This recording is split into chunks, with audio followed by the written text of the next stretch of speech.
een feestelijke dag voor de juf de Jong.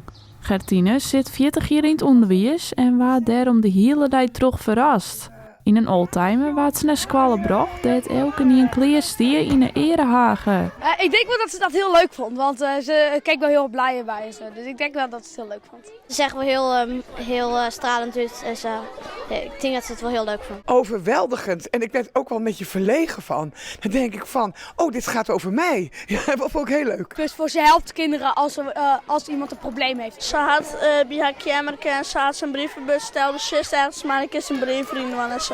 Ik heb vooral geleerd om te luisteren en om geduldig te zijn. En ook zeg maar het verhaal zeg maar, achter het gedrag te zien.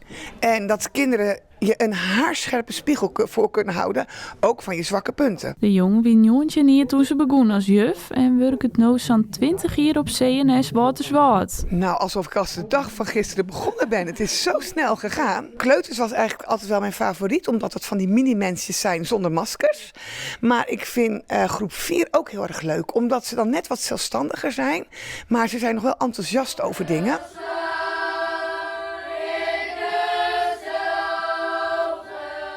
Iemand die zo lang stabiele factor is binnen je school, zowel als leerkracht als ook als IB'er, ja, dat geeft veel stabiliteit. Je leert elkaar goed kennen als team, je weet wat je aan elkaar hebt. Je kunt elkaar ook aanvullen, iedereen heeft zo zijn eigen talenten, kwaliteiten. Na het Maasbrochtje, de oldtimer en de erehagen waard het feest met de hele squalle viert. Elke groep hier een eigen cadeautje maken. Een krant waar dan is dit wat ze hadden.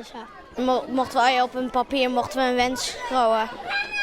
En ja, dat is wel heel mooi van. En dat is in een boekje gaan. En dat feest had nog een groot voordeel voor de leerlingen. Het is wel leuk, best eigenlijk geen les met haar snow. Ik vind het leuker dan normaal in een rekkenboek en zat te zitten.